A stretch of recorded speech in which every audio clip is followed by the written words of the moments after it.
Welcome to Telugu one. నేను మీ anchor Sarath. పాడుతా తీయగా ఈ ప్రోగ్రామ్ తెలియని వాళ్ళు ఉండరు. అసలు ఈ సింగింగ్ షోస్ కానీ రియాలిటీ షోస్ వెనక ఏమేమి జరుగుతాయి, అసలు ఎలా జడ్జ్మెంట్స్ ఉంటాయి, అసలు సాంగ్ సెలెక్షన్ ఎలా ఉంటుంది, అంతేకాకుండా వాళ్ళు చేసే అక్కడ ఒక బాడీ షేమింగ్ అవ్వచ్చు. అండ్ ఇప్పుడు రీసెంట్గా ఒక 3-4 ఇయర్స్ నుంచి అంటే బాలుగారు చనిపోయిన తర్వాత ఈ షో చాలా చేంజ్ అయిందని కానీ వీటి గురించి మనతో మాట్లాడడానికి ప్రవస్తి మనతో పాటు ఉంది. సో నిన్న నైట్ నీ వీడియో చూసాను యాక్చువల్లీ, ఇన్స్టాగ్రామ్ అవచ్చు, యూట్యూబ్ అవ్వచ్చు. కానీ ఏంటి అసలు ఉన్న పలంగా సడన్గా ప్రవస్తి ఇలాంటి కామెంట్స్ కానీ ఏంటి? ఎప్పటి నుంచో నాకు తెలిసి చిన్నప్పటి నుంచి నువ్వు సింగింగ్ ఫీల్డ్లోనే ఉన్నావు. తమిళ్ కావచ్చు, వేరే లాంగ్వేజ్ కావచ్చు, తెలుగు కావచ్చు, అన్ని షోస్లో నువ్వు పార్టిసిపేట్ చేస్తున్నావు. నువ్వు తెలియని సింగర్ లేరు. తెలుగు ప్రజలందరికీ కూడా నువ్వు బాగా సుపరిచితురాలివి. ఏంటి అసలు ఏం జరిగింది ఈ షో గురించి పర్టికులర్ ఇప్పుడు పాడుతా తీగ 25 ఇయర్స్ సిల్వర్ జూబ్లీకి సంబంధించి ఏంటి అసలు ఎందుకు ప్రవస్తి ఇలా కమెంట్స్ చేయాల్సి వచ్చింది? సో యాక్చువల్లీ ఎవరు ఎక్స్పెక్ట్ చేయరు నా దగ్గర నుంచి ఇవన్నీ. బట్ ఇంకా నేను కాకపోతే ఇంకెవ్వరు ఎక్స్పోజ్ చేస్తారు, ఇంకెవ్వరు కూడా చెయ్యరు, అందరు ఇంకా ఇలానే వదిలేస్తారని ఇంకా నేను డిసైడ్ అయ్యి ఇదంతా బయట పెట్టాను. ఇంకా నేను చెప్పినట్లుగా కెరియర్ మీద కూడా ఇంకా నాకు హోప్స్ లేవు. బికాస్ నేను పెద్ద పెద్ద పేర్ల మీద చెప్పాను, పెద్దవాళ్ళ పేర్లు పాయింట్అవుట్ చేశాను. సో నాకు ఇంకా అయితే ఆపర్చునిటీస్ అనేవి రావు, మోస్ట్లీ రావు ఇంకా. సో ఈ కెరియర్ ఇంక వదిలేద్దాం అన్న ఒక డెసిషన్కి వచ్చాక ఇవన్నీ బయట పెట్టాను. అండ్ బయట పెట్టా కూడా నాకు చాలా మెసేజెస్ వచ్చాయి, థ్యాంక్ యూ, మేము కూడా ఇలాంటివే సఫర్ అయ్యాము, కానీ నాకు ధైర్యం లేదు చెప్పడానికి. మా అందరి నుంచి కూడా నువ్వు చెప్పావు, థ్యాంక్ యూ సో మచ్ అని కూడా చాలా మంది పెట్టారు. సో మెయిన్ రీజన్ అదే, నేను అంత భరించాను, అంత టార్చర్ భరించాను, అంత ఇంజస్టిస్ భరించాను కాబట్టి ఇదంతా పెట్టడానికి డిసైడ్ అయ్యాను. ముందుగా అంటే ఇలాంటి సింగింగ్ షోస్ కావచ్చు, రియాలిటీ షోస్ కావచ్చు, ముఖ్యంగా పాడుతా తీగ చూస్తే నాకు తెలిసి కొన్ని వేల మంది సింగర్స్ దాని నుంచి బయటకు వచ్చారు. బాలుగారు ఉన్నప్పటి నుంచి జరిగింది. ఇంతకుముందు శాస్త్రి గారు ఉండేవాళ్ళు డైరెక్టర్గా. ఆయన కొన్ని హెల్త్ ఇష్యూస్ వల్ల తర్వాత ఆయన పక్కకు వెళ్ళిన తర్వాత ఓన్లీ జ్ఞాపక వాళ్ళే తీసుకున్నారు. పాడుతా తీగ ఎంత ప్రెస్టీజియస్ షో అంటే ప్రతి ఒక్కరు కూడా దాంట్లో పార్టిసిపేట్ చేయాలని ట్రై చేయాలి. ఈవెన్ నేను కూడా ఆడిషన్స్ 3 times వెళ్ళిన. అండ్ ఇంతకు ముందు చూస్తే ఒక రకంగా ఉండేది పాడుతా తీగ షో. ఈ మధ్య షో చూస్తున్న ప్రతి ఒక్కరి ఒపీనియన్ ఏంటంటే స్టేజ్ మీద జడ్జెస్ డాన్సులు వేయడం కానీ, రెట్రో గెటప్ చేసుకొని డాన్సులు వేయడం, స్కిట్ చేయడం, వల్గర్గా కొంచెం కామెడీ జోక్స్ చేయడం, ఇది చాలా మందికి ఒక ఒపీనియన్ అయితే వచ్చింది.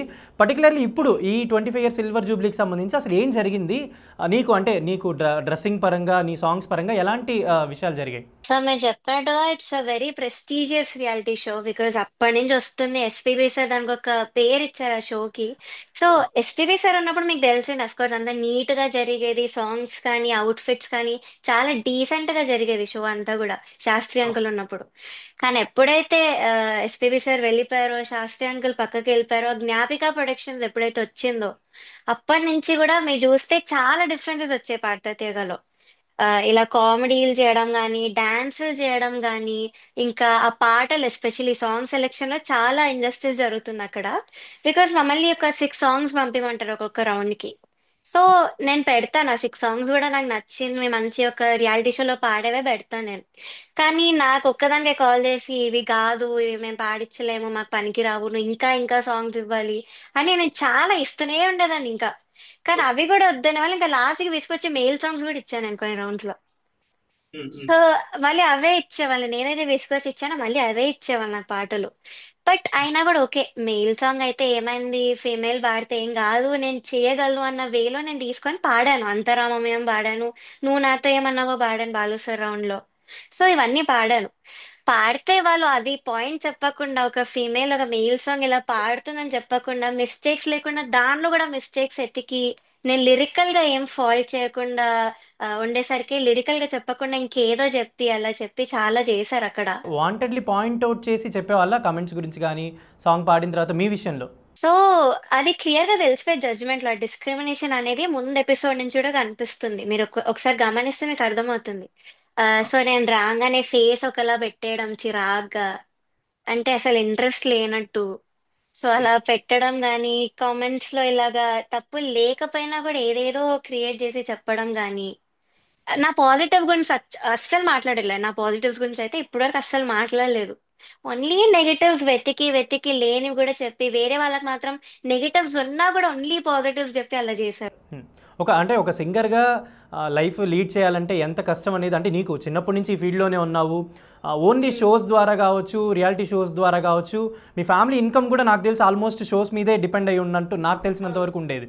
సో ఇలాంటి రియాలిటీ షోలో పార్టిసిపేట్ చేసినప్పుడు అయితే ఒక ఫేమ్ వస్తుంది, లేదంటే ఒక రెస్పెక్ట్ అన్న వస్తుంది.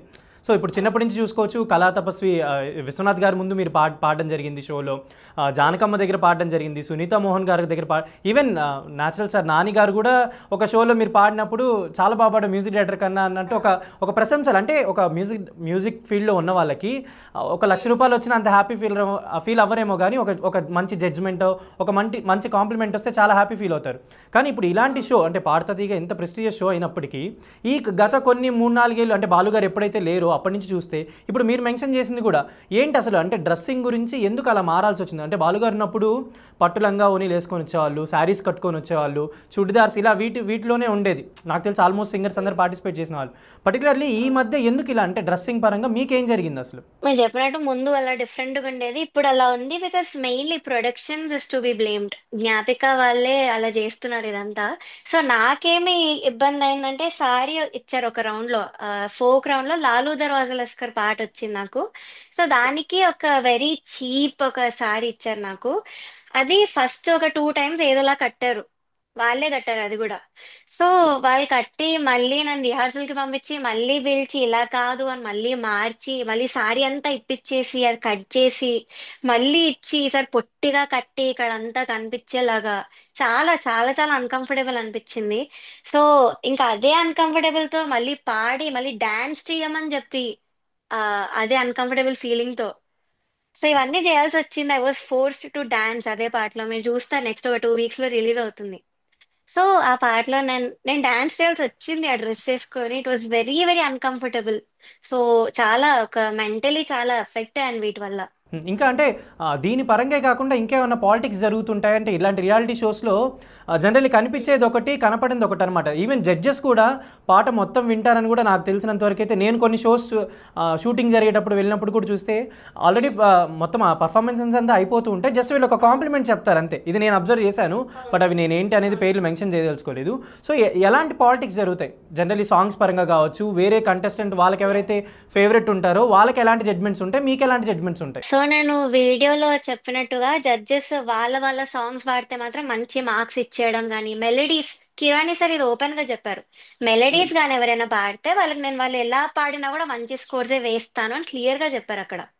వీళ్ళకి నచ్చిన వాళ్ళకి మాత్రం ఓన్లీ మెలడీస్ ఇచ్చుకుంటూ వచ్చారు, ఓన్లీ వాళ్ళ సాంగ్స్ ఇచ్చుకుంటూ వచ్చారు ఇప్పటి వరకు కూడా.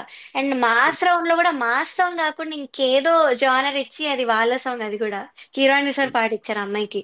సో అసలు మాస్ జానరే కాదు, కానీ ఆ జానర్ ఇచ్చి మళ్ళీ దానికి మంచి కామెంట్స్ ఇచ్చి ఆ పాటకి. సో ఇలా జరిగేది సాంగ్ సెలెక్షన్ లో, ఇదొక ఇంజస్టిస్ జరిగింది. అండ్ కామెంట్స్ వైజ్ అంటారా, అక్కడ కొంతమంది జడ్జెస్ కి ఫేవరెట్ కంటెస్టెంట్స్ ఉన్నారు. ఉంటారు. సో వాళ్ళు ఎంత పిచ్చింగ్, అస్సలు చాలా పిచ్చింగ్ ఇష్యూస్ ఉంటాయి వాళ్ళకి. సో వాళ్ళు ఎంత పిచ్చింగ్ ఇష్యూస్ ఉన్నా కూడా సైగలు చేస్తున్నారు కానీ కామెంట్స్ లో చెప్పట్లేదు. అంటే వీళ్ళకి ఒకలాగా మాకొకలాగా ఎందుకు అలాగా అని నాకు చాలా బాధ అనిపించింది. కేవలం ఒక అంటే ఇది జనాలకి కనిపించడానికి ఇది ఒక రియాలిటీ షో ఏమో కానీ చాలా పాలిటిక్స్ జరుగుతాయని అంటారు మరి. అవును, ఇట్స్ ఆల్ స్క్రిప్టెడ్ అని నేను చెప్తాను. ముందే వాళ్ళు డిసైడ్ అవుతారు ఎవరిని ఎలిమినేట్ చేయాలి, ఎవరిని ఎక్కడ పెట్టాలి అని. డెఫినెట్లీ. పర్టికులర్లీ అంటే ప్రొడక్షన్ వాళ్ళకి ఇవన్నీ అంటే డ్రెస్ పరంగా ఇవన్నీ వాళ్ళే చూసుకుంటుంటారు కాబట్టి ఏంటి అంటే బాడీ షేమింగ్ గురించి కూడా ఒక మాట మాట్లాడినట్టున్నారు.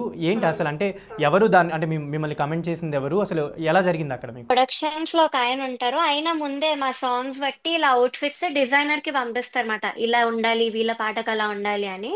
ఓకే. సో ఆ పిక్చర్స్ కి ఇంకా రియాలిటీకి అసలు సంబంధం ఉండేది కాదు, నాకు ఇంకేదోలా కుట్టేవాళ్ళు రియాలిటీలో.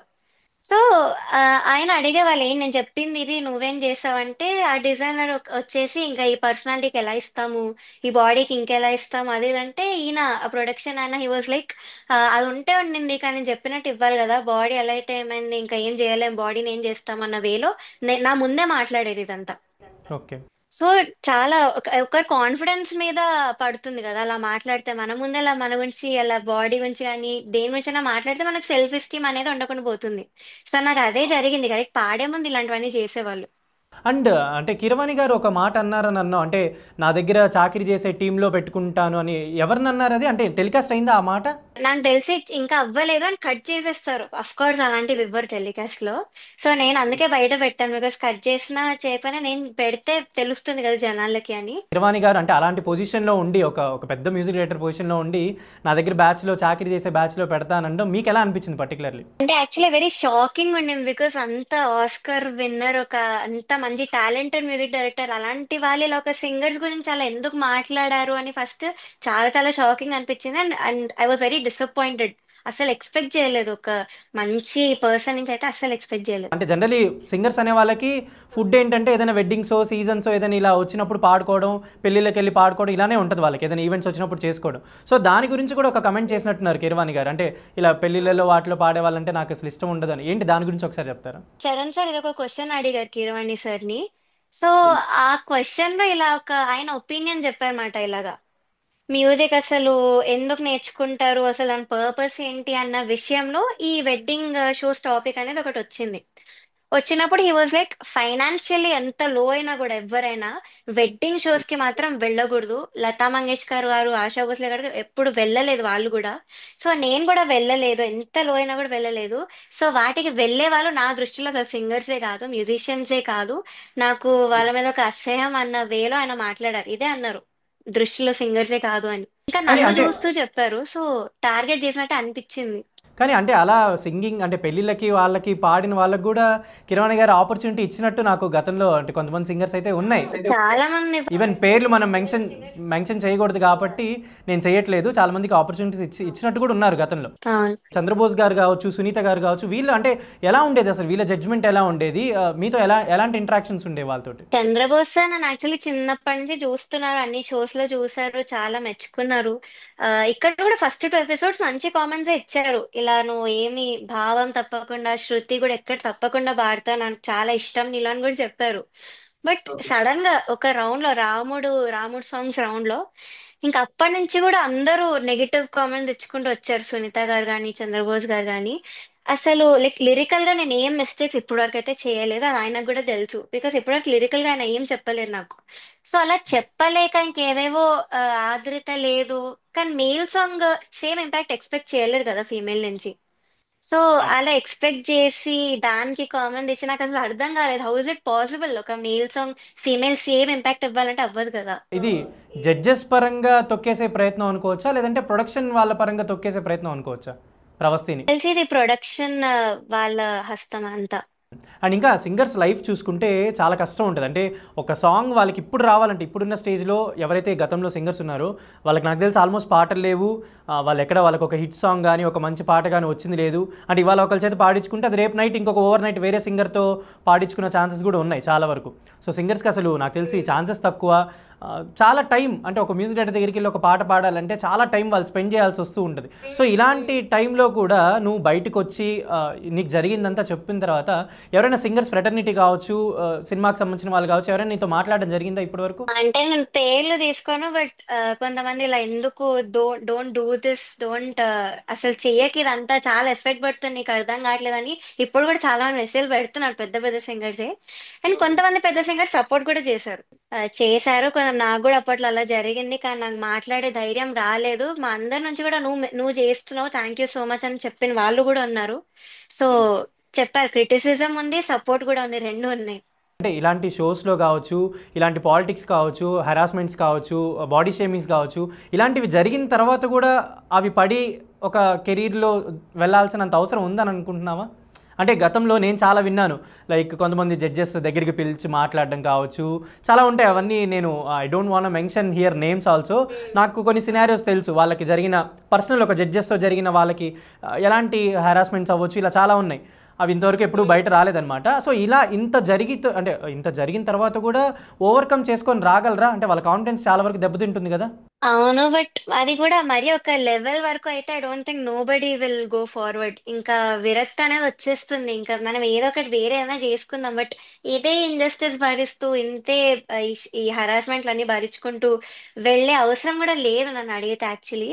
అంత ప్యాషన్ ఉంటే నాకు తెలిసి ఇంకా ఓన్ గా రావడమే better instead of coming to reality show. Season ఒక షో గురించి ఒక సింగర్ మీద మీరు అంటే ఇంతకు ముందు కూడా ఒక మెన్షన్ చేసినట్టున్నారు. యా, దాని తర్వాత ఏమన్నా ఫీడ్బ్యాక్ ఏమన్నా వచ్చిందా మీకు, ఎందుకు ఇలా వాళ్ళ గురించి చెప్పాల్సి వచ్చింది అని కానీ అట్లా ఏమన్నా చెప్పారు ఎవరైనా, ఎందుకు మాట్లాడుతుంది ప్రవస్తి అని ఏమన్నా అడిగారు ఎవరైనా? నాకు తెలిసినంత వరకు ఇంత పాయింటెడ్ అయితే నేను ఎప్పుడు చేయలేదు. మేబీ నేను స్టోరీస్ రీపోస్ట్ చేసి ఉంటానేమో కానీ ఇలా ఒక్కొక్కరి పేర్ల మీద అయితే నేను ఎప్పుడు వరకు ఇంత ప్రాబ్లం నాకు రాలేదు ఎవరి మీద. సో ముందు కూడా ఎప్పుడు ఇంత ప్రాబ్లం అయితే నేను బయటికి రాలేదు. ఇది ఫస్ట్ టైం ఇంకా నేను భరించలేక బయటకు వస్తున్నాను. సో ఇంకెవరితో నాకు ప్రాబ్లం లేదు అని ఈసారి అలా సో అయిపోయింది అంతే. అంటే ఏం చెప్దాం అనుకుంటున్నాను అంటే ఫైనల్లీ నేను అంటే ఇంకా షోసే మానేద్దాం అనుకున్నాను, సింగింగే మానేద్దాం అనుకున్నట్టు ఒక పోస్ట్ అయితే పెట్టడం జరిగింది. అంటే చాలా భరించి నాకు తెలుసు అంటే ఇంత డెసిషన్ తీసుకోవాలంటే చాలా ధైర్యం కావాలి.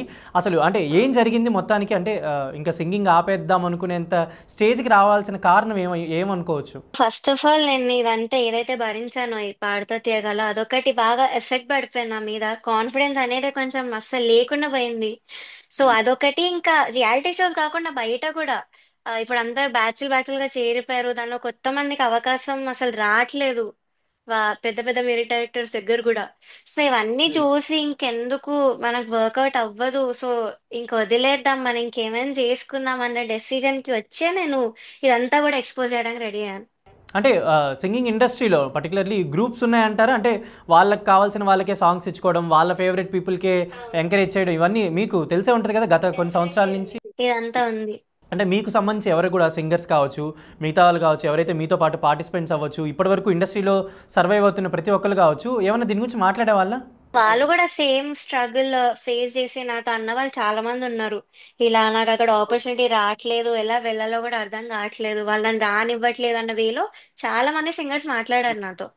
సో ఇట్స్ వెరీ కామన్ అయిపోయింది ఇండస్ట్రీలో అది. సో ఇంకా నాకు కూడా వాడు అవన్నీ చూసి కూడా వాట్ ఒక విరక్తి ఫీలింగ్ అనేది వచ్చేసింది. సో ఫైనల్లీ ఏం చెప్దాం అనుకుంటున్నావు ప్రవస్తి? అంటే ఇంత జరిగింది కాబట్టి నీకు ఎవరికి కూడా ఇలాంటి జరగకూడదని అనుకుంటాం. నువ్వు ఏం చెప్దాం అనుకుంటున్నావు ఈ షో పరంగా, ఇప్పుడు నువ్వు చేసిన కమెంట్స్ పరంగా? సో అలా నాతో చెప్పిన వాళ్ళు చాలా మంది ఉన్నారు సింగర్స్ లోనే. I have seen them also struggle. కానీ అదే చెప్పడానికి ధైర్యం లేదు ఎవరికి కూడా, బికాస్ వాళ్ళ కెరియర్స్ మీద అఫెక్ట్ పడుతుంది, వాళ్ళకి ఇంకా ఆపర్చునిటీస్ రావు అన్న భయం అయితే పక్కా ఉంటుంది. నాకు కూడా ఉండింది, కానీ ఒక డెసిజన్కి వచ్చాను కాబట్టే నేను ఇవన్నీ చెప్తున్నాను. Okay, thank you, thanks for joining. And అంటే ఎవరి కోసమో మనం సింగింగ్ అయితే ఆపుకోని అవసరం లేదు. అండ్ నీకు జరిగిన ఏదైతే ఇది ఉందో అది డెఫినెట్లీ యాక్సెప్టబుల్ కాదు. అండ్ ఇలాంటి పాలిటిక్స్ కావచ్చు, ఇలాంటి గ్రూపిజమ్స్ కావచ్చు, ఇలాంటి షోస్లో జరగడం అనేది అసలు ఎవరు కూడా యాక్సెప్ట్ చేయరు. ఎందుకంటే ఒక సింగింగ్ షోస్ అవ్వచ్చు ఎంత ఎంత ప్రెస్టీజియస్ అనేది అందరికీ తెలుసు. పాడతా తీగ నుంచి వచ్చిన వాళ్ళు చాలామంది లైఫ్ బిల్డ్ చేసుకున్నారు, వాళ్ళ కెరీర్ కూడా పాడతా తీగ అనేది ఒక బేస్ అని చెప్పుకోవచ్చు. డెఫినెట్లీ ఇలాంటివి అయితే జరగకూడదు. అండ్ థ్యాంక్స్ ప్రవస్తి, అంటే నీ వాయిస్ని ఇంతమందికి వినిపించినందుకు. అండ్ చాలామంది సింగర్స్ ఎవరైతే ఇన్ని రోజులు ఫేస్ చేసిన ఇష్యూస్ని బయట పెట్టలేకపోయారో వాళ్ళ తరపున నువ్వు బయటకు వచ్చి మాట్లాడుతున్నందుకు నీకు హ్యాట్స్ ఆఫ్ చెప్పాలి. Yeah, thank you.